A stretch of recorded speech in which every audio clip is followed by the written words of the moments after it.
Welcome to Smash Fiction, the podcast where we pit two or more fictional characters against one another in a battle of strength, or wits, or... Oh, god damn it, Japan! Oh!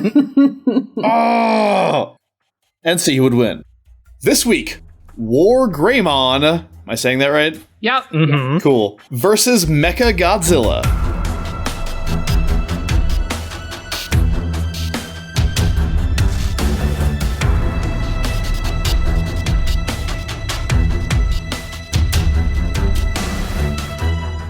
We really need to have an intervention or something when it comes to Tokyo and Godzilla, alright? It's like borderline emotionally abusive. Godzilla attacks Tokyo, Godzilla protects Tokyo, back and forth. It seriously cannot be healthy. Especially since Godzilla just ghosted Tokyo a couple years ago. It's like vanished mysteriously and never came back. And since then, Tokyo's been attacked repeatedly by various giant monsters and suffered some serious damage, like psychological as well as physical. So you can't really blame them for being happy when good old Godzilla just showed up again out of the blue. And of course, he immediately started destroying things, because that's what happens when you don't cut abusive people out of your life.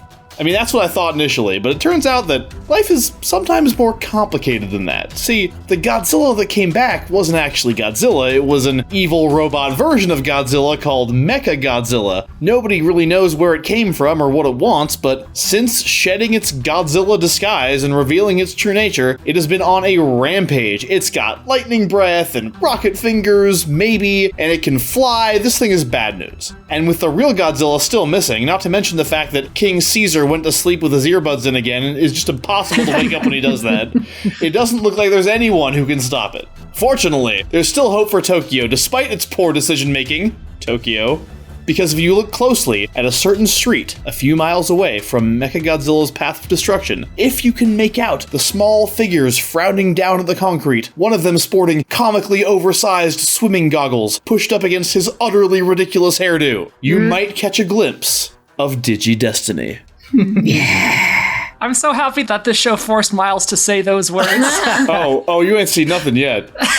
7 children once fatefully stumbled upon the digi devices that transported them to the digital world, where they and the digital monsters, or Digimon, became digifriends and had many digi-ventures. But after their last victory, the kids returned to their own world, the non-digi one, leaving their extremely digi companions behind. Honestly, it seemed like a good digi idea at the digi time, but now they have no monsters to help them save non-digi Tokyo from what they most certainly see as Digi Godzilla. Fortunately, the digital world wasn't the only thing these kids were fated to stumble upon. Their leader, Tai Kamiya, he of the ridiculous hair, of course, is the one who finds it. He holds up the device for his friend's inspection. It's not technically a digi-device, but they will eventually come to think of it as a digi-DDC. It doesn't take Izzy long to figure out how the digi-DDC operates and what it can do. I'm assuming Izzy is the one who figures that out because a cursory glance at Wikipedia indicates to me that he is, quote, the smart one. Anyway, he or whoever figures it out and realizes they can use the digi-DDC to retrieve their Digimon, but Tai understands that there's not enough time to seek out all their monsters, and somebody still needs to figure out where Mechagodzilla came from in the first place. Tai sends the rest of his team off in search of answers, while he alone travels to the digital world and returns with his dinosaur partner, Agumon. And if you think Tai could have made better use of his resources here, please remember that 1, he is a child, and 2, the fact that he wears his giant goggles on his forehead instead of over his eyes is a symbol of clear vision. Think about it. If he had been wearing the goggles over his eyes, he wouldn't be able to see clearly, and his plan would have been even worse. Therefore, the plan he came up with now, while the goggles weren't over his eyes, is brilliant and flawless. This is how logic works. Yeah! Gosh, Miles. I can see that a lot of this is based on real specifics of his character that came from a close watching of the show. Wikipedia. Tai and Agumon reappear directly in front of Mechagodzilla, whose surprise quickly turns to overconfidence. He's just like standing there smirking, being all mocky and shit, and then Agumon digivolves into WarGreymon. I don't actually know how that works. I hope you can see that I tried. I watched some YouTube videos and it didn't make any sense. One time he digivolved because his friend hit him with a magic arrow. I don't know how this happens, okay? I'm sorry. All that matters is that suddenly Agumon, who's normally like a little orange carnivore dino of some kind, is now like a giant dragon man with huge claws and a shield or some shit. I don't know. I have officially reached the limits of how much I understand anything we're talking about on this episode, but my half-assed research ability has gotten me to the part where WarGreymon fights Mechagodzilla, and because I, Miles Schneiderman, am your judge for this match, I can now turn over the explaining how this works part to these 4 digi-dinguses. Representing WarGreymon are Claire Mulcairn. Hey, WarGreymon, you're finally on the show and I'm filled with glee. Hey, WarGreymon, took so long cause you're so freaking OP. And Megan Bob. Pleasant Megan Bob, warp digivolve to Lady Mecha wear Angry Bob pool. That sounds impressive. And representing Mechagodzilla are Kit Mulcairn. Here I am, in a Godzilla match, surprising absolutely no one. And Dan Mulcairn. Change into digital champions to get your ass kicked back to the digital world. In order to determine who goes first this week, I used science to make all 4 advocates super huge so they can waddle around with their arms waving sort of vaguely as a city falls to pieces around them. Now, Dan and Kit destroyed Los Angeles with efficiency and grace, knocking down buildings domino style and forming perfect geometrical patterns with the wreckage. Claire and Bob, I'm afraid, didn't do nearly as elegant a job on Phoenix, but hey, they destroyed Phoenix and that's an automatic win, so Team WarGreymon will be going first. Team WarGreymon, let's digi do this! Malud. Oh boy. Discord is asking you to judge which of these 2 battle chaps is the best. I didn't put on my wig today to start a rumpus, but I would be remiss, Your Honor, if I did not inform you that Mechagodzilla ain't shit. When it comes to tactics, his moves seem generated from a random table he rolls from every 10 seconds, with no consideration for the current situation. So yes, he does have tactics, in the way that an early 90s video game boss has tactics. For example, he throws an I-beam blast at King Caesar, who immediately reflects it back, hitting Mechagodzilla, which Mechagodzilla takes as a sign that he should do that exact move again. Caesar reflects it again, once more, blasting the metallic menace. Oh, but what about his defensive head-spinning move that forms a force field that repels Godzilla?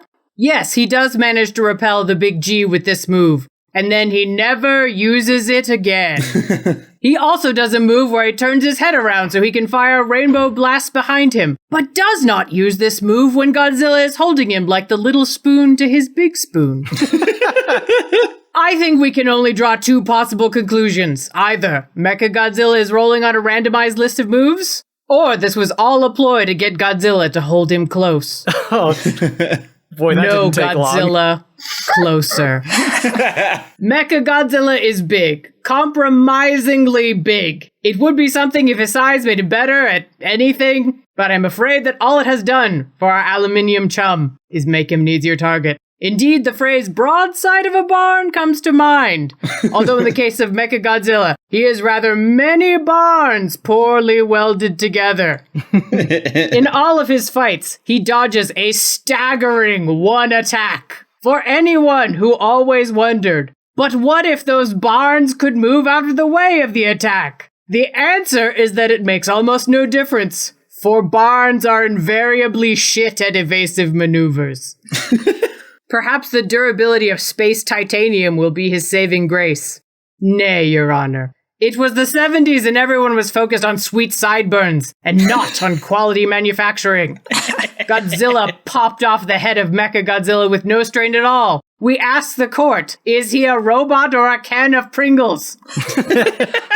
And while it's true that removing his head does not stop him, it does reveal how it takes fractional effort to get into the inner workings of Mechagodzilla. Attacking the inner workings of an enemy is something of a specialty for WarGreymon. And as we see in the film, when Godzilla attacks the elbow joints of Mechagodzilla, it temporarily disables him.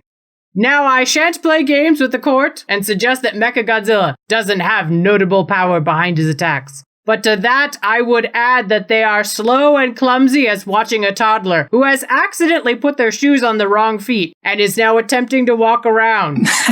Yes, certainly it's something to see, and you will want your camera handy because it's precious and you'll want to show off to Ken at work when he asks how the kids are. But it's not what one would call nimble. In fact, he telegraphs his moves with the finger missiles so obviously that it was like watching the Tin Man trying to open a jar of pickles after a hard day at the gym. Yes, you've got those gains, Mechagodzilla, but at what cost? While I have outlined all the ways in which Mechagodzilla is both chucklesome and fucklesome, Malad, our opposition is going to tell you that Mechagodzilla is large, has a lot of guns, and has power to spare. All of that is true, but I would warn Team Mechagodzilla not to be too proud of this technological terror these space monkeys have constructed. The power to destroy a skyscraper is insignificant next to the power of anime.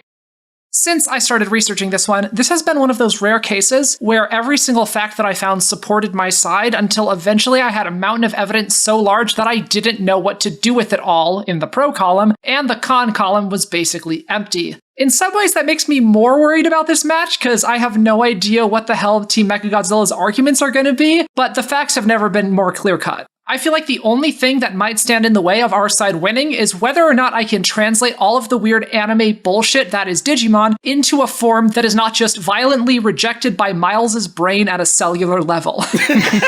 That's a challenge. You were always facing an uphill struggle on this one. So Miles, Digimon can digivolve. It's like leveling up or going Super Saiyan, and I'm sorry that those analogies invoke both video games and anime, but it's all I got.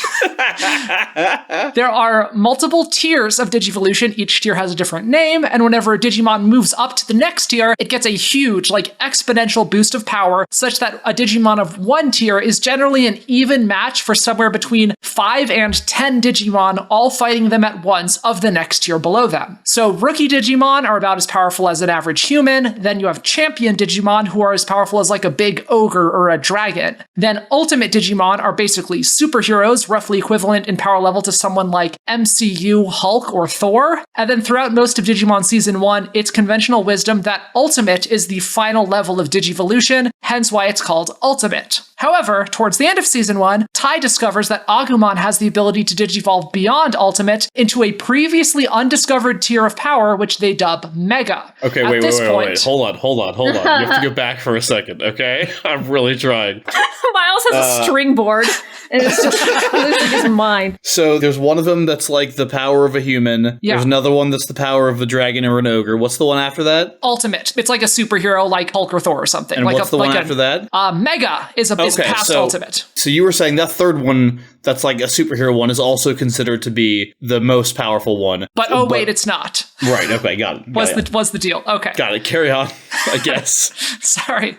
However, It encourages me that you're asking questions, Miles. You're am. at least listening. I'm interested. All right, cool. at this point, they have moved so far beyond the human scale that the only thing we can really compare them to are other mega-level Digimon, but a surprisingly good analogy for WarGreymon that I know you're familiar with in terms of both how they fight and about how strong they are is the MCU version of Captain Marvel. Fast, flying, seemingly indestructible, frequently on fire, and able to turn their body into a projectile and fly through enormous artificial metal enemies as if they were tissue paper. Minor spoilers for Avengers Endgame here, but Mechagodzilla vs. WarGreymon might as well be the fight between Thanos' capital ship and Carol Danvers. A big floating metal object covered in guns notices a little flying humanoid coming right at it. It opens up with everything it's got, and all of its shots either miss or have no effect. A moment later, the little flying humanoid cuts right through the big clunky metal ball of guns and it explodes from within. The reason that WarGreymon is so great is that while most Digimon keep getting bigger each time they digivolve, WarGreymon is one of the few Digimon to get smaller in his final evolution. His previous form, MetalGreymon, was much like Mechagodzilla, an enormous clunky robo-T-Rex that could fly slowly and shoot missiles. Except MetalGreymon was better, by the way, because his missiles looked like sharks and came out of his nipples. Wait, okay, hold on a second. Oh yeah, definitely write that one down, Miles. Sharks coming out of nipples. Yeah. That's going to be in Mechagodzilla's third form. Don't worry about it. That's MetalGreymon. WarGreymon is the name of one of this dude's evolutions, right? Is it the Mega one? It is the Mega one. It is the one past Metal-Greymon. Okay. So WarGreymon is the Mega Agumon? Is that what I'm hearing? Yes. Okay, continue. And also, WarGreymon does not have fish nipple missiles. He does not, unfortunately. But I tip my hat to Claire because that is a reference worth making because it's amazing. Yeah, you certainly got my attention for sure. Yep. Continue. Carry on, Counselor. Shark nipple missiles are great and all, but that's last generation's tech. This new model is at least 5 times as powerful, but all of that power is condensed into a lightning-fast, flying dinosaur/Superman. His signature attack, Terraforce, consists of creating a miniature sun that's bigger than he is, and then spiking it at the enemy like a volleyball. The Digidestined only encounter a handful of mega-level Digimon towards the end of the season, but the most notable are the Dark Masters, the villains of the final arc. 4 mega-level Digimon who are not only powerful enough to conquer the entire digital world by themselves, but also to rearrange the continents into shapes they liked better. Someone needs to tell Ty and WarGreymon that this is supposed to be an ensemble cast where everyone gets equal screen time, because out of the 4 Dark Masters, WarGreymon single-handedly beats 2 of them. And the 2 mega-level Digimon that WarGreymon kills happen to be a Mechagodzilla-sized metal sea serpent, and no joke, a Mechagodzilla-sized metal dinosaur covered in laser cannons. Wait, was that the fight with the arrows? No. That was when they fought a giant kaiju vampire demon. Okay, sorry. You see how I'm getting confused. Continue. Yes. Metal Seedramon has an energy breath weapon that it shoots out of its nose, cause Digimon, but based on the collateral damage it causes, it easily packs as much of a punch as anything Mechagodzilla has in his arsenal. WarGreymon kills Metal Seedramon by flying right through its breath weapon unharmed and into its mouth. He then travels down its throat and cuts it up from the inside until it explodes. When he fights the second one, Machinedramon, the fight lasts 12 seconds. I timed it. Agumon digivolves into WarGreymon, dashes right at Machinedramon, and then a moment later he is standing behind Machinedramon, who is apparently unharmed. Machinedramon starts talking trash, saying, "Now I will finish you once and for all," before realizing a moment later that WarGreymon has sliced him like an onion, and Machinedramon falls apart into pieces. Wait, okay, so I saw that one. Okay. That's the one with the arrows. No. Yes, it is, because I saw it on YouTube. It is not the one with the arrows. Well, so that's the one where Kari uses her tag to power up Agumon. So that might be what because Miles I think they're out of energy and they can't digivolve. Right, so that might be what Miles is thinking of. So I have a question. Why, when he was done cutting that guy into pieces without him even knowing it, did he look like Kirby all of a sudden? Because he digivolved back down when he was done with the fight. I think of it as the equivalent of the explosion and not looking back. It's like, I know I killed you, so he shrinks back down to his normal form. But he looked like an orange dinosaur, not like Kirby. That was the form below Agumon. He has smaller forms that are smaller and cuter than Agumon. Okay, continue. Okay. Should never have watched those YouTube videos, I'm sorry. Yeah. The version of Mechagodzilla that we are using has been in 2 movies, and across those 2 movies he fights Godzilla 3 times. The first time, Mechagodzilla almost gets destroyed and has to run. The second time, Mechagodzilla is destroyed. The third time, after Mechagodzilla is rebuilt, he gets destroyed again. Sure, he looks really big and threatening, but every time he fights some real competition, he loses. So now I'm going to put this in terms that I know Miles will understand. Mechagodzilla is a jobber. Oh. Whereas WarGreymon is not only a cute little baby face as Agumon, but when he needs to be, he also has the ability to magically transform into a truly terrifying monster that completely breaks the reality of the world that he appears in. So, Mechagodzilla is the big show, and WarGreymon is Finn Balor.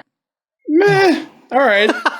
I mean, not a perfect analogy, but I'll take it. I appreciate the attempt to speak my language. I'm trying to meet you halfway. No, I got you. I like that we're all trying to meet each other in the middle. That's very nice.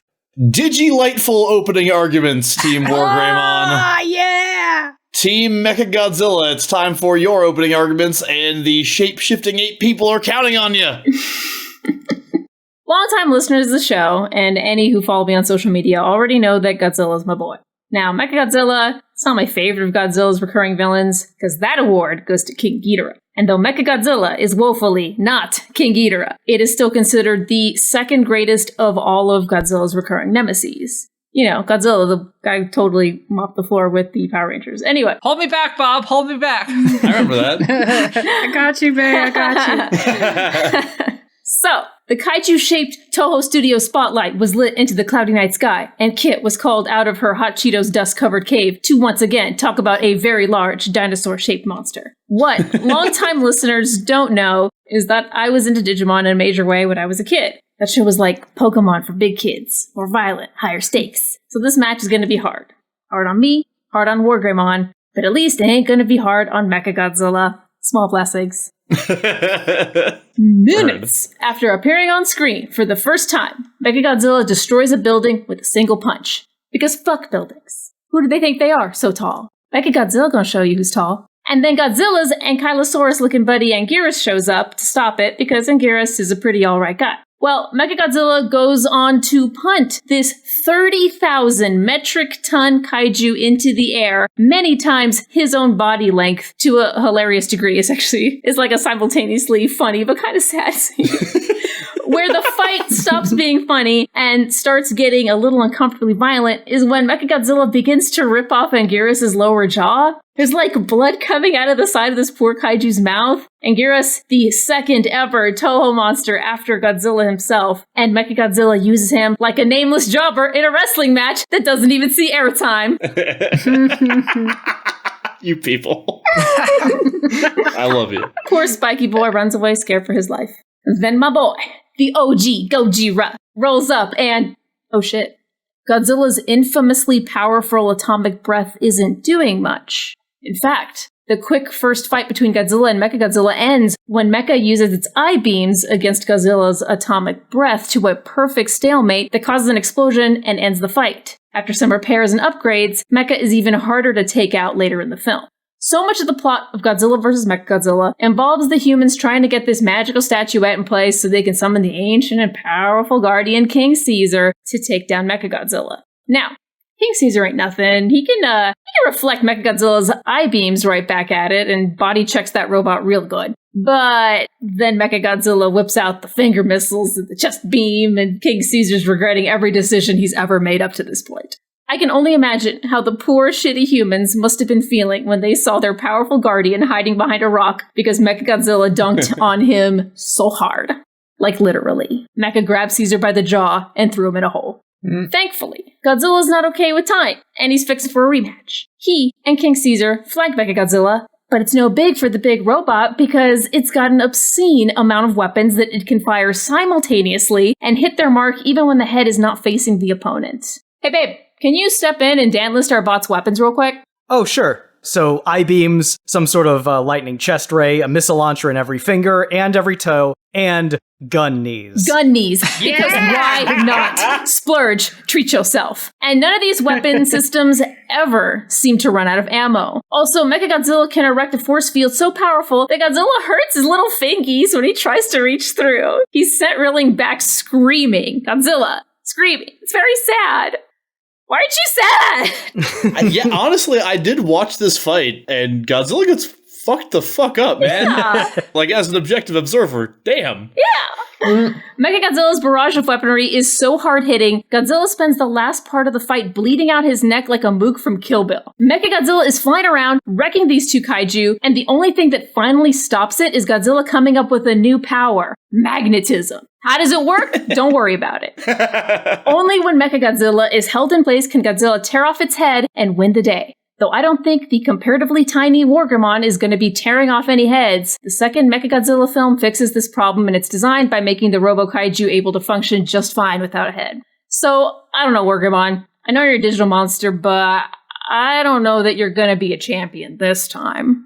I don't have the same deep backstory with Mechagodzilla that Kit does. I do have a great deal of affection for WarGreymon, though, which is why it breaks my heart to admit that the facts just aren't on his side here. Under most circumstances, WarGreymon would be a fairly impressive combatant. But he's just totally outclassed by Mechagodzilla! These two characters are a weird kind of dark reflection of each other in a way that I hadn't considered until I really started digging in. Mechagodzilla is a character who requires multiple opponents before it can be defeated, while WarGreymon is a character who requires multiple allies to defeat his enemies. With no allies to help him here, WarGreymon is going to be completely humiliated. Any fight in which WarGreymon ends up on the winning side is one in which he had at least 1 or 2 friends fighting alongside him, often 7 or more friends given how many Digidestined he runs around with. In the first 2 seasons, WarGreymon ends up finishing off just 2 major enemies, Metal Seadramon and Machine Dramon. After learning that his attacks can't penetrate Metal Seadramon's armored exterior, he ends up destroying him from the inside by jumping into the enemy's mouth, a tactic which won't work with Mechagodzilla, as its mouth does not open to its insides. It just ends in a wall made of the same space titanium as the rest of him.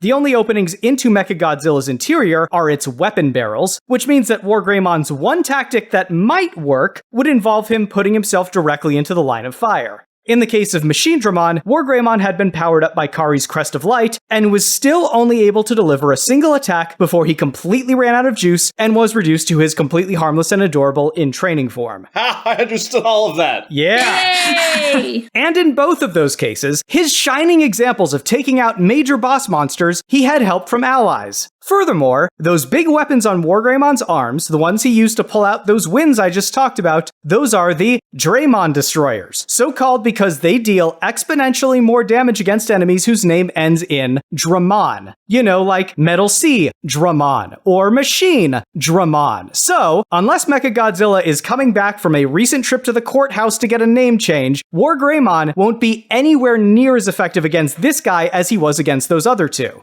WarGreymon will likely be Dan. Sure. Do you say that he has guns that do more damage against people with specific names? No, Miles, don't be ridiculous. He has claws that deal extra damage against people with specific names. Oh, I'm sorry. WarGreymon will likely be relying on his smaller size and relatively fast flying speed to get around Mechagodzilla's attacks. Sadly, that's not going to work. Mechagodzilla's I-beams are accurate enough to shoot down an entire fleet of small, fast-moving fighter jets. Furthermore, we see in WarGreymon's fight against Piedmon that he has trouble dealing with multiple projectiles coming at him at once. Piedmon is able to get multiple hits on him by throwing more than one sword at a time. Each of Mechagodzilla's hands fires off multiple missiles, to say nothing of the many other weapon systems he's able to unleash simultaneously. Don't make me Dan list again, I will do it. And Mechagodzilla's space titanium armor can take a direct hit from Godzilla's atomic breath without so much as a scorch mark. None of WarGreymon's attacks come close to that level of power. Which brings me to my final point. Mechagodzilla is a tireless weapon of war, able to fight on indefinitely. WarGreymon is inherently limited by his own reserves of stamina, which are not especially vast. Even when fighting alongside allies, there are plenty of times when he just pushes himself too hard and ends up dropping back down to a much less powerful form like Agumon. Hell, he's been knocked out of this form after just one solid attack. He can't overpower Mechagodzilla, he can't outmaneuver Mechagodzilla, and he can't outlast Mechagodzilla. Oh well, at least he'll be reborn in Primary Village afterward. Hopefully he'll be able to tell the other babies there that when they grow up, they should stay the hell away from Mechagodzilla. Team Mechagodzilla, those opening arguments were... I don't know how to express it in words, actually. Kit, is there any way I could get a Godzilla scream, or no? Maybe? They were, scree to the fucking onk, my man. There you go. Well, now it is time for Digibuttles, which is what rebuttals are called when Team WarGreymon goes first. So, Team WarGreymon, show them why the power was inside you all along. First of all, the idea that his claws specifically hurt people based on what their name is dumb. They're good against, they say they're good against Dramon-type Digimon, which is the Digimon equivalent of dragons. They don't have dragons, they have Dramon. It's like Dragon. That's like saying that we know Squirtle's water gun attack is good against fire-type Pokemon, but we have no evidence it would work well against a fire, or this attack works well against a rock Pokemon, but it wouldn't work against a rock. Dramon just means dragon, and Machine Dramon is a dragon, and Mechagodzilla's a dragon in the same way. Mechagodzilla is not a dragon. It's a giant robot that's just in the shape. And Godzilla is also not a dragon. He's a dinosaur, canonically. Okay, Machine Dramon is also metal in the shape of a dragon, and he's also a weird BS metal. Him and Metal Seadramon are made of a material called chrome digizoid. It's called what? Chrome Digizoid. Do you want to argue about the relative hardnesses of Chrome Digizoid and Space Titanium? I just wanted to say we have space titanium, so there's our bullshit word. Would the judge say that those are roughly the same hardness, right? They're both dumb BS space metals or whatever. I can point out a time when we see an attack land on a real world material in Digimon, and we get to see just how powerful WarGreymon's attacks are.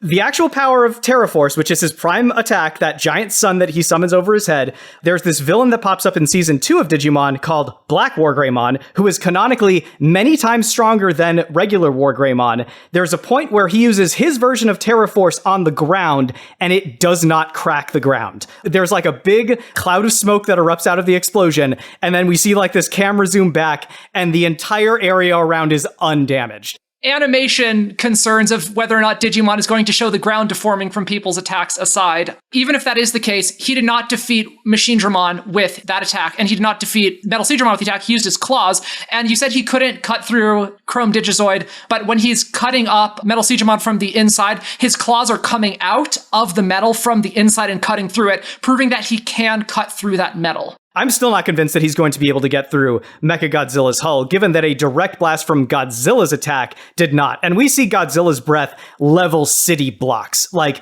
this is levels of magnitude beyond anything we see WarGreymon do, and it does not touch Mechagodzilla. I just want to say about Mechagodzilla, so dang inconsistent.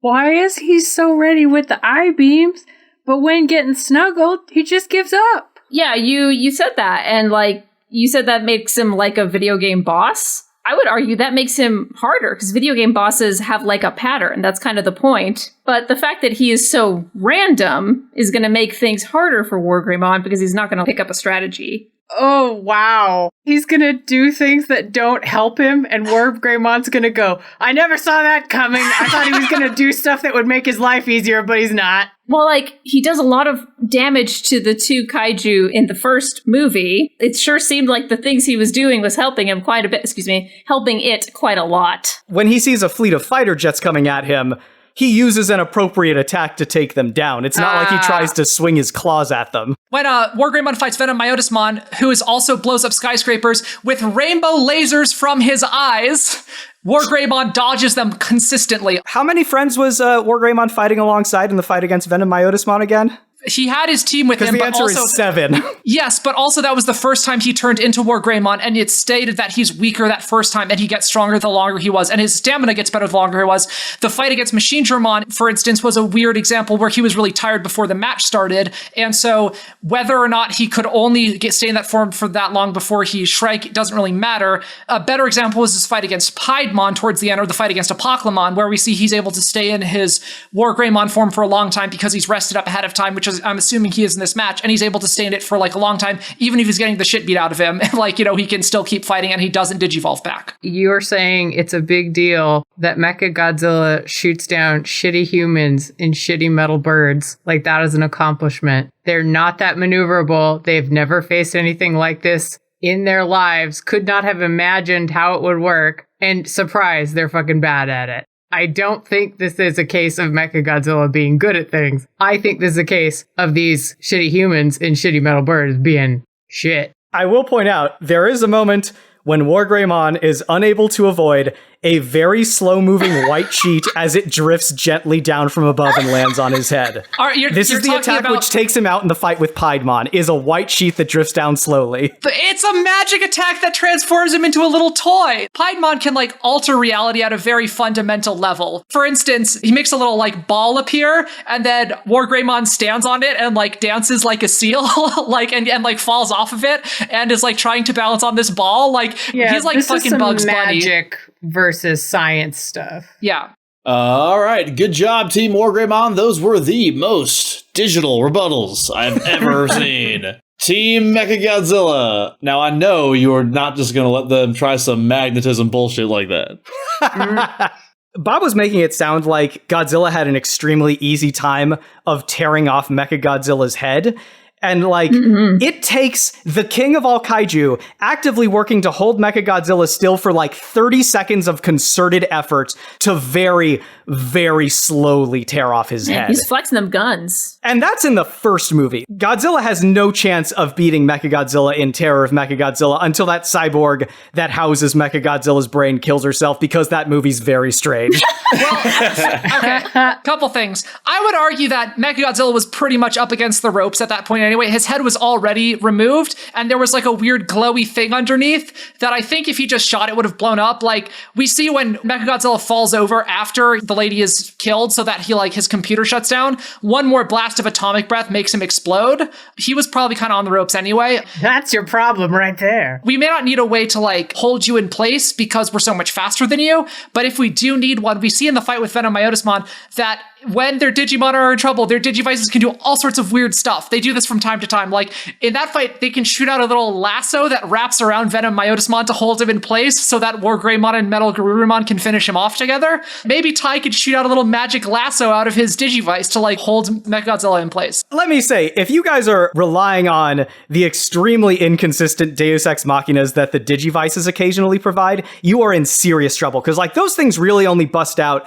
as a way of protecting the digital world, which is like what the whole Digidestins are tied into. I don't think they're going to come up when they fight a giant robot who's not from the digital world nor threatening the digital world. I'm not relying on that. I said, first of all, I don't think he would need to be that slow. I think that the fact that WarGreymon's so much faster means that he doesn't have to be held in place in order for WarGreymon to get good hits on him. But if he does, then that is a thing that they might be able to do, because the Digivices, when they're in trouble, can do weird bullshit. Are we bringing Tai into this match? I mean, he's part of it, yeah. If he's in the match, like, for realsies, that boy's a target. That boy's gonna die. Oh no, get that child out of the combat zone. Holy shit. That is the biggest tactical mistake you could ever make in your fucking life if you've ever seen an episode of Digimon. And I have.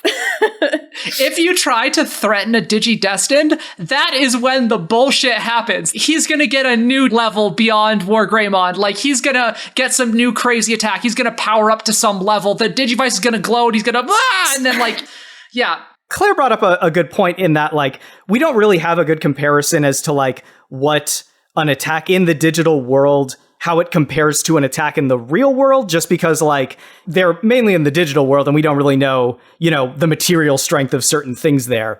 But, like, we do get to see in the films, like, a single shot from Mechagodzilla's eye beams causes a chain reaction that reduces a block of skyscrapers to rubble. There's a single hit from his hand missiles that sends an entire city block collapsing into a crater. So, like, demonstrably, these things are all much greater in terms of collateral damage than we see from the one attack from Black WarGreymon, who is stronger when he's in the real world. We don't know anything about this either, do you? You don't know any more than me about this stupid world. I do. I just don't know if we want to. We just kind of did this already, but yeah. If you want to see an attack in the real world of people specifically targeting buildings, Venom Myotismon is able to knock over skyscrapers, and we see that Machinedramon is able to knock over skyscrapers. They're skyscrapers in the digital world in a city that's in the digital world, but I imagine it's roughly the same. Venom Myotismon also, like I said, destroys skyscrapers in Tokyo. He is able to finish him off. He did have his friends there helping with him. We don't know that he would have needed them. He's defeated people who are roughly on that level of can destroy skyscrapers. That is a power level of foes that we fight. So to give you an idea, the time when we see him go toe-to-toe with Black WarGreymon in Season 2, Black WarGreymon throws him into a building, and WarGreymon does not go all the way through it. He's the only one who is canonically stated to be stronger than WarGreymon. That's a thing that they establish about him. So if we know that he is not strong enough to throw someone through a building, we know that he is canonically a lot weaker than Mechagodzilla. Okay, like, not strong enough to / didn't that one. That's such a weird hair to split, man. And, like, did WarGreymon die? I mean, he needed Imperial Dramon to show up to help him beat Black WarGreymon. Did he die? Like, I'm saying, like, he can take a hit like that. In his fight with Piedmon, he takes a lot of really crazy hits, like, you know, and shit like that. I also think this presumes that he's gonna land a hit. I mean, as well, like, yeah. Yeah, he manages to hit things that are, like, huge or can't move for shit, but they're very telegraphed attacks. I mean, you see the way his little finger bang things work. That's not the phrase I wanted to use, but we're here now. That's exactly the phrase you wanted to use. Don't you lie to me. My only other point is that I am still so concerned for Ty. Like, I've just been sitting here the whole time, like, well, oh no, this that's on the record, Kit. collateral damage is going to kill this child. Like, this is a small flashback in a hour or so. Yes, I understand. Oh my god. What have we done? Man, those rebuttals just about twisted off my head and made me explode. It's a good thing you have that cyborg lady running your brain for you, Miles. I mean, if it wasn't for her, I think she's asleep right now, but this is usually the part where I introduce the lightning round, but I'm pretty sure there's already been a ton of lightning in this match, or at least like something resembling lightning, and to be perfectly honest with you guys, this is another one that kind of got away from me a little bit. Oh, God. So we're just gonna call this the dissertation round. Oh, man. Oh, Jesus Christ. So if I want to like go get a snack or something, like Yeah, that would be a good time because the actual lightning round probably isn't going to arrive for a few minutes, right? Is that fair to say? That's right. The battle has been long and furious, and both fighters have taken heavy damage. Fresh off another clash that left them both stunned and bleeding, WarGreymon takes a deep breath, raises his shield, and prepares to attack again. Only Mechagodzilla isn't attacking all of a sudden. In fact, all of a sudden, he's not even facing WarGreymon anymore. Mechagodzilla, the badass robot Murderosaurus, has stopped and turned around in the middle of an epic battle and is calmly walking back out of Tokyo like nothing ever happened. Hold on a second, WarGreymon roars. You can't just walk away. Mechagodzilla doesn't answer, just continues meandering toward the sea. WarGreymon would love nothing more than to charge Mechagodzilla while his back is turned, but some intuition stops him. He glances down at Tai, who is now a puddle of blood and bone and gristle. I'm just kidding. Oh, man. But are you? I mean... Yes, I am, because he has to be alive for this. Oh, all right. Sorry. He glances down at Tai, who is waving at him frantically and talking rapidly into the cell phone that he has, because I decided he did. I don't think they had those in the 90s, but whatever. Call it a digi droid if that makes you feel better. Anyway, WarGreymon and Mechagodzilla were so evenly matched and were fighting for so long that the other 6 Digidestined had time to figure out how all this started in the first place, and they were able to charter a plane to America to stop the problem at its source. The source was weird, man. Turns out that in this little town in New England, there's a regular guy named Alex Drury. Sometimes Alex Drury gets like shit-faced drunk and wanders over to this children's playground, right? Oh, and no. Every time he does, a giant monster shows up and attacks Tokyo. Oh, God. See, Tokyo? None of this was your fault after all. Oh. Anyway, the 6 kids flew to America and smacked Alex Drury around until he agreed to stop drinking. So, problem solved. Tai tells all this to WarGreymon, who notices that Mechagodzilla has stopped walking. What happens to it now, WarGreymon wonders. Was it just a lifeless robot doomed to lifelessness now that... That's awful. Was it just a lifeless robot? First draft, huh? Shut up. It's sacred. Keep it in. Keep it, you coward. Yeah. Fine. I was gonna say, was it just a lifeless robot doomed to eternal inanimation now that its animating force is gone? But that's just as bad, so... Then, slowly, we're just leaving it there. Then, slowly, Destiny. Mechagodzilla turns back toward WarGreymon. Their eyes meet, and WarGreymon knows that Mechagodzilla has a consciousness of its own. A consciousness that is finally free. Alright, look, I know you guys are gonna think that I've been hanging out with Bob too much, but damn it, there's a spark here! Oh, And man. I don't think you can deny that. Watch me. At first, WarGreymon just feels kind of sorry for Mechagodzilla and wants to help it reacclimate to life as its own person. But then, as he gets to know the real Mechagodzilla better, as the real Mechagodzilla gets to know itself better, it becomes clear that they have a lot in common. The real Mechagodzilla is soft-spoken but not a pushover, communicates well as a partner, loves jazz piano and Pedro Almodovar films. Yeah. Before you know it, they're moving in together. Just one of those things. And it's not long after that before one of them pops the question. It seems fast, I know, but it also seems right. Bob is the perfect audience for this. Unfortunately, they live in Japan. And Japan, while great in many ways, is not the most socially progressive country. No, not in this way, no. In other words, despite the fact that it's 2019, It doesn't allow marriage between two monsters. If WarGreymon and Mechagodzilla want to tie the knot, they'll need to fight for their rights and smash the goddamn humanarchy. Yeah. Now, their relationship has always been playfully competitive, which makes sense given how they met, you know. So the two of them decide to come up with competing plans to change Japanese marriage law. Not just for them, you understand, but for monsters everywhere. Monsters who work hard and love one another and just want to enjoy their hard-earned motherfucking freedom. Advocates, what plan does your monster come up with to force the Japanese government to recognize your union? Oh, wow. Oh, boy. It's a good thing we had that colossal reference in the middle. Otherwise, we couldn't have gotten here without that. Exactly. Why do you think I warned you? We couldn't have, though, because that's how I had to explain Mechagodzilla having his own personality, or its own personality. Yeah, there was no other way. There was just no other way. There wasn't. Team WarGreymon went first in the main round, so Team Mechagodzilla will go first in the lightning round. Team Mechagodzilla. Okay, so what do we know about Japan? Very collectivist. Things change very slowly. There's a lot of things about Japanese society that the everyday person has to, like, follow the rules of. There's a lot of, like, uniformity where, for example, businessmen have to have clean-shaven faces. Businesswomen have to wear high heels still. School kids, a lot of them freaking have to have black hair and dye it black even if their natural hair color is brown. Things like that, right?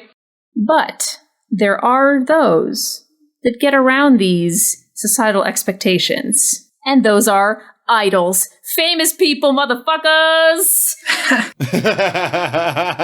Mechagodzilla already kind of has a leg up on becoming an idol. First of all, he's very famous. Yeah. And second of all, he's kind of hard to miss most of the time. So I feel like he's already kind of starting with a certain degree of cachet in the Japanese, like, mindset. So when he debuts his very first solo J-pop album, which features him sort of like posing in a way that's both like kind of introspective and also sexy, and he has like this really weird looking asymmetrical like hypercolor wig on his head, like covering one of his eyes.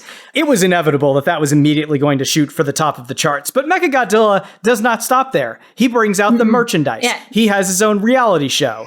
Yeah, this is all part of the plan. All part of the long-term plan. He has a prank show. He has a cooking show. He stars in movies. He's an artiste. If you can think of a media type, he is there, and he is number one in that slot. Japanese idols get themselves, like a real successful one, they get themselves on everything. And this is all ultimately to propose to WarGreymon on television. Yeah, we're making this a whole big idol thing as well. And they welcome everyone to basically watch the new show about their marriage. So, it's on you, Japan. Do you want to keep watching this amazing idols, amazing marriage television show? Well, they're going to have to get married. So yeah. Also, do you maybe want to risk your economy collapsing and or anarchy in the streets if this show does not hit the air? Because that's what's going to happen. We have pointed our finger missiles at the head of Japan, and we've said, it's your call, dude. We can do this or not. Oh man, giving him an economic incentive to allow you to marry. I like it. I did not see that coming. All right, great. If that doesn't work, then we destroy Tokyo. You know, whatever.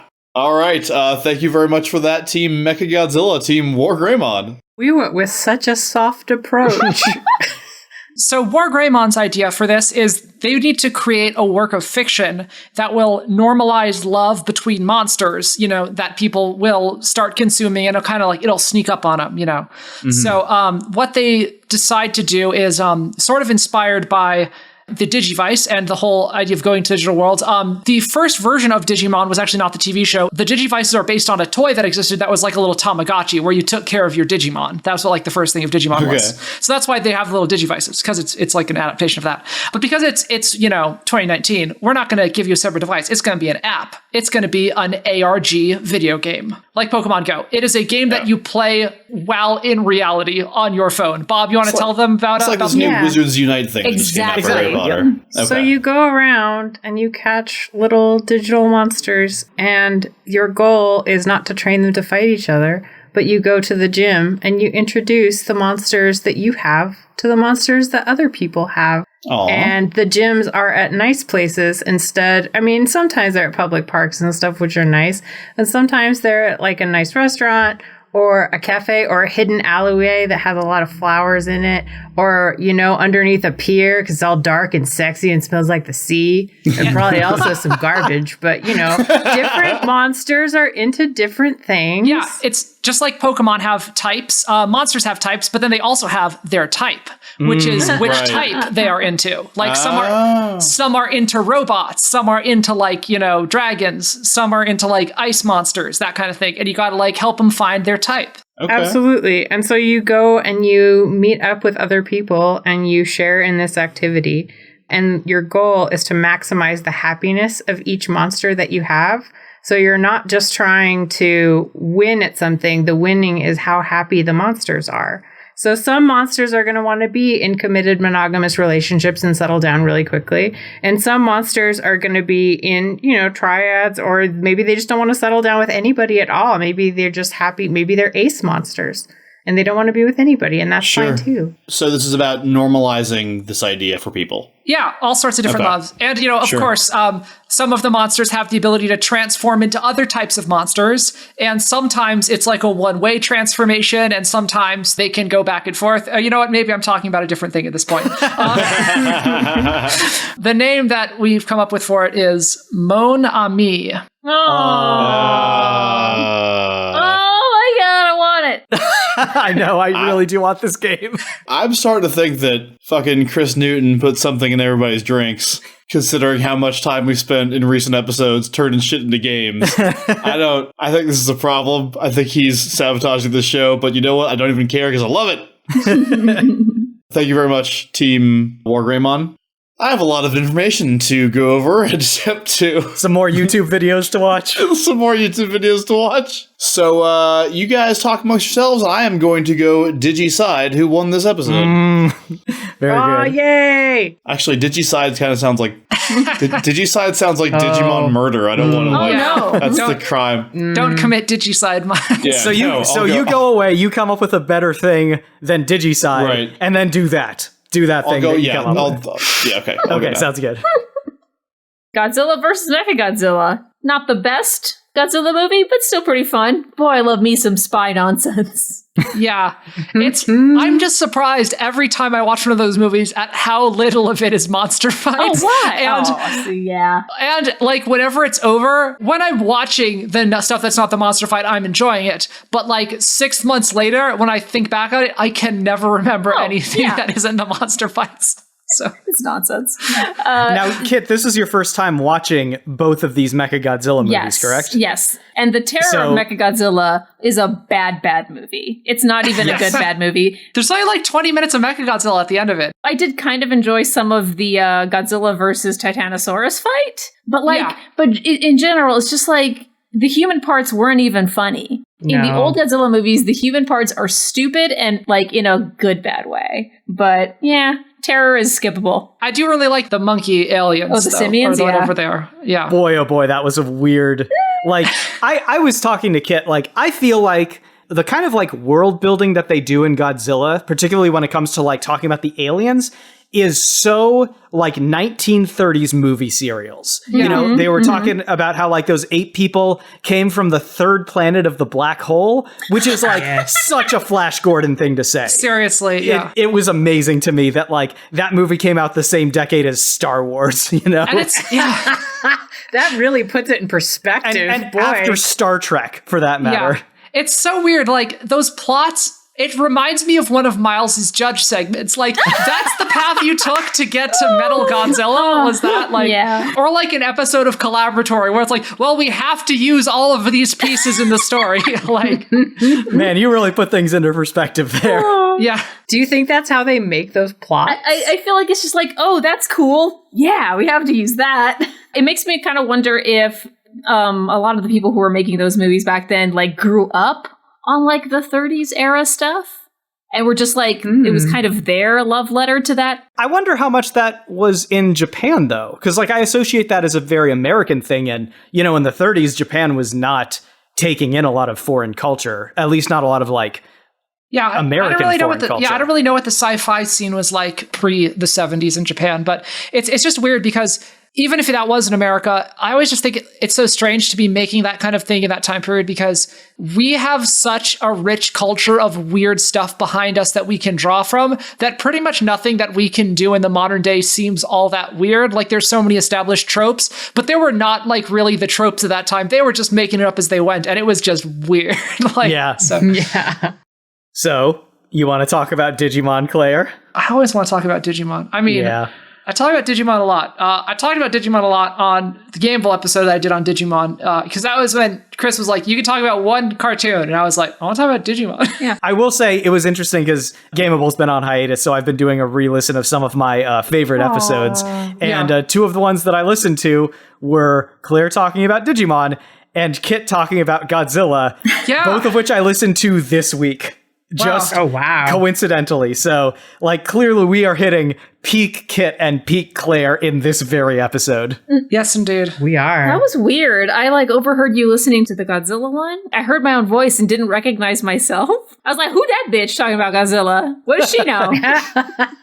You're like a lizard that sees its own reflection and gets mad at it. You're like, Kit, stop attacking the podcast. Maybe my son gets it from me. Yeah. Aw, that's sweet. I was a little upset. I didn't watch all of Digimon for this. I watched a lot of WarGreymon centric episodes, and those aren't the fun ones. This was Megan Bob's first time watching any Digimon, and what was the one you went across as you were looking through the titles? It was like Karaoke Princess something was the name of it? Karaoke Princess. Yeah, and that's a really great episode. I remember that one. Mimi gets adopted by a bunch of lizard people who want her to sing for them because she has a beautiful voice and can awaken their sleeping king. And but she ends up getting kind of falling into decadence and refusing to wake up their king until the circumstances are just right, and they go on increasingly weird quests for her and build a palace for her and do all sorts of weird stuff for her, and she keeps not waking up the king and keeps stringing along these lizard people as part of a con. It's a weird episode. And this was all presumably part of her journey to become more sincere. I'm guessing. Yes, because in all of the episodes you can only digivolve if you have some weird emotional breakthrough, and this is her at her lowest before she gains her new thing. Her trait is sincerity, ties is courage and stuff like that. But anyway, yeah. So that's the Digimon stuff I like, but instead we just got a lot of fights and it's fine. But I will say, Megan Bob, you recently discovered the Pokemon anime and fell completely in love with it and have a certain degree of regret that you weren't more thoroughly documenting your discovery of the show via something other than your Twitter feed. And I feel like Digimon might be a good thing for you to do in that way. Mm-hmm. If you wanted to do a deep sort of introduction and examination of Digimon on an episode by episode basis, I think you might find a lot of stuff in there because I think there's a lot of themes in Digimon that really speak to things that are important to you, the connections that we have with people, Yeah. That does seem like a me thing. I think one of the things that I love about Pokemon is that it's so organic and so embedded in nature that it's sort of solar punk, post-apocalypse, but not dystopia. Yeah. And I can see that. I never thought about Pokemon that way, but yeah, you're right. There's a lot of natural resource renewable stuff going on in that setting. Absolutely. And a lot of going, no, we have to stop the development. It's sometimes anti-capitalist as well, which is always wild to go, what is the show? Someone say my name? Hi, Miles. Hi. I am back to determine the result of this match. Okay, that's better. Nice. There you go. Right? Yeah? Okay, good. Ugh, guys, I don't fucking know any of the... I was looking over my notes. I see things like sharks coming out of nipples. That's the important one. I see... that was in the middle. I see things like gains, but at what cost? Things like Chrome Digizoid. I don't... Look. I mean, the thing that stood out to me was Chucklery and Fucklery, which I think should be it's Megan Chucklesome Bob. and Fucklesome. Oh, Chucklesome and Fucklesome, which should definitely be Megan Bob's blog or something. Yeah. Yes. I'm going to get it tattooed on both knuckles. It's so hard because I feel like I was very much convinced that Mechagodzilla has the strength, power, toughness advantage in terms of raw strength, right? He's big, he's strong, he might be a little bit clumsy, but if he smacks you, you're gonna go flying. Now, will he smack you is the question. The point that Dan brought up was really good, which was that, like, Mechagodzilla is a tireless fucking robot, whereas WarGreymon has limitations on his power levels. That was a really good point. On the other hand, like, the point that Megan Bob made about how inconsistent Mechagodzilla is, you guys talked about his fucking gun knees and shit, but, like, he only uses them the one time or whatever. He uses his weapons sparingly and not necessarily when they would most be to his advantage. But on the other hand, like, I didn't really hear anything about WarGreymon's tactical ability in this match, just that he's, like, super powerful. There was some argument going on about, like, how we can measure, like, the power of the Godzilla universe characters against the power of the Digimon characters, and, like, what even is happening in the digital world. We don't even know, and I have to assume that they're both playing by about the same rules. With that in mind, I just think that WarGreymon has a proven track record of taking down large metal monsters. It's very difficult for me. It's very close, but I think I have to give it to WarGreymon just because it feels like, compared to his universe, he's like the highest you can go. Whereas in the Godzilla universe, Mechagodzilla is kind of, yeah, he's fine. There's King Ghidorah. He's no King Ghidorah. Yeah, WarGreymon versus King Ghidorah may have been a different story. Yeah, so I had to debate this one a lot, to digibate this one a lot. Nope. That's not the one you want to go with. Look, I'm going to do that later. Get some digibation happening later on. You have some weird body pillows, dude. I came so close to coming down on Mechagodzilla's side so many times, but in the end, I had to come back around to this weird thing that I'm only now beginning to understand and will take no further steps toward further understanding. It will now be wiped from your memories forever. This is the most you will ever understand about Digimon. Yeah, people are going to be like, what do you think about Digimon? I'll be like, you know what? I think that WarGreymon would beat Mechagodzilla in a fight, but just barely. Well, good game, guys. You did a terrific job, which was, of course, no surprise to any of us. It was fun talking about this stuff with you. Oh my god. Yeah, thank you guys. That was intense. I'm finally glad that I defeated Kit in a match where she was representing a kaiju who is significantly larger than my character. Oh, right. Yes. Because yeah. 1 out of 3 ain't bad. Like I said, really good thing it wasn't King Ghidorah. Because that's where I take my earrings and my high heels off and I'm a fucking throw down. I gotta be honest, like, I could kind of tell that Claire was really going all out for this one, and Kit was like, she'd be cool if, like, Mechagodzilla would win. But, like, that wasn't really a factor in, like, I wasn't thinking about that when I made my decision, but I think it affected the arguments a little bit. Now I'm going to transform into a little pink bunny rabbit head because I am all out of energy. Yeah, you're definitely transforming into that bunny rabbit head. That was...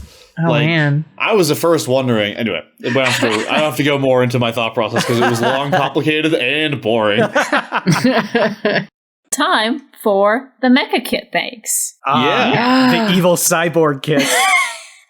Oh no. Thank you to over to cosplay. I'm glitching. Oh god. Oh, the stupid simians. What have you done? Somebody readjust the settings on that lady cyborg. Over to Twitter. Thank you to Cosplay Fiend, Cosplay Devotee, Earth Mofo, Icon Jade, Robert Ramsey, A Funny Trick to Play on God. Just Jake Flagrantly Fake, Sid Rabbit, CJ, Cool Down Now, Jeffrick Present, 3 Owls in a Flannel and Doc Martens, and Vander Turner. Aww. Over to Tumbles, shooting at Tumbles with them gun knees. We've got Hayden Reynolds, Not Very Bright Raven, Sid Rabbit Blog, and Secretly a Skeleton. Shh.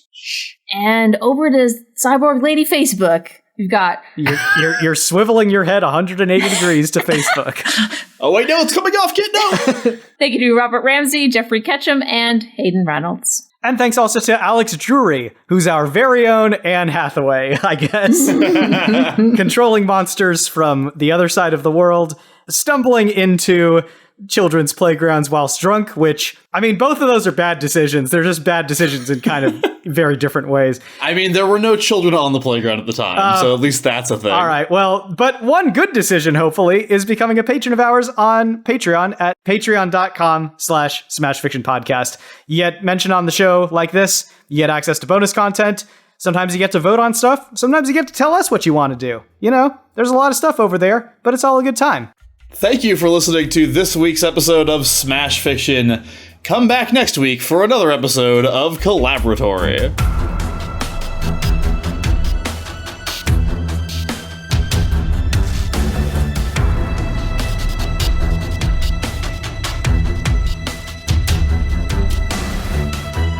Smash Fiction is produced by Miles Schneiderman and production assistant Sharon Schneiderman, with logo design by Claire Mulcairn. Special thanks to Kevin MacLeod of the Clan MacLeod at Incompetech.com for our theme song, Hitman. You can find us on Twitter at SmashFic Podcast and search for the Smash Fiction Podcast on Facebook, Tumblr, and YouTube. Subscribe on Apple Podcasts or your podcatcher of choice, and if you leave us a good review, we shall become more powerful than you can possibly imagine. Smash Fiction is made possible thanks to our supporters on Patreon at patreon.com/smashfictionpodcast. Please consider donating as little as $1 each month. It helps us keep the show going. And we have great rewards and extra content for those who help us out. If you have any suggestions, feedback, or other contributions, send them to us at smashfictionpodcast@gmail.com and help us continue the fight.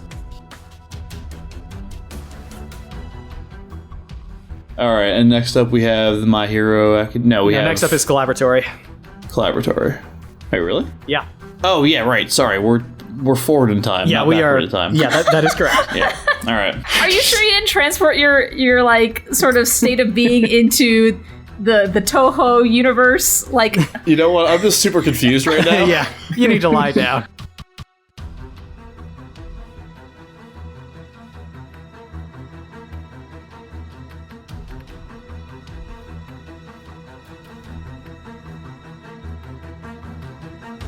Also, there are 8 Digidestined by this point in time, but it's fine. It's not a Eat big my deal. ass. Yeah, all right.